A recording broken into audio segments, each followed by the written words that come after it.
ക്ഷേമ പെൻഷൻ വർദ്ധിപ്പിക്കാൻ സർക്കാർ ആലോചനയുണ്ട്. 1800 വർദ്ധിപ്പിക്കാനാണ് ആലോചിക്കുന്നത്. നവംബറിൽ ചേർന്ന പ്രത്യേക നിയമസഭാ സമ്മേളനത്തിൽ പ്രഖ്യാപനം ഉണ്ടായേക്കും എന്നുള്ളതാണ് അറിയുന്നത്.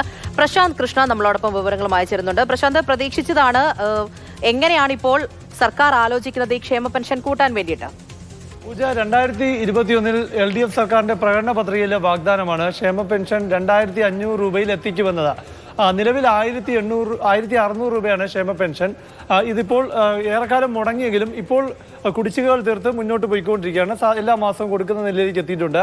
അപ്പോൾ ഇനിയിപ്പോൾ 900 രൂപ വർദ്ധിപ്പിച്ചാൽ മാത്രമേ സർക്കാരിന്റെ പ്രഖ്യാപിത ലക്ഷ്യത്തിലേക്ക് എത്താൻ സാധിക്കൂ. എന്തായാലും സജീവമായി മുഖ്യമന്ത്രിയുടെ ഓഫീസും ധനവകുപ്പും പരിഗണിക്കുകയാണ് ഇതിന്റെ വർധനവിന്റെ കാര്യം. 200 രൂപ വർദ്ധിപ്പിക്കും എന്ന് പരിഗണിക്കുന്നു. ഒപ്പം തന്നെ എന്നാൽ 2000 രൂപയിലേക്ക് തന്നെ ഇപ്പോൾ തദ്ദേശ തെരഞ്ഞെടുപ്പിന് മുൻപ് എത്തിക്കുക എന്ന ലക്ഷ്യവും മുന്നിലുണ്ട്. എന്തായാലും ഈ നവംബർ 1 സർക്കാർ നിയമസഭാ സമ്മേളനം വിളിച്ചു ചേർക്കുന്നുണ്ട്.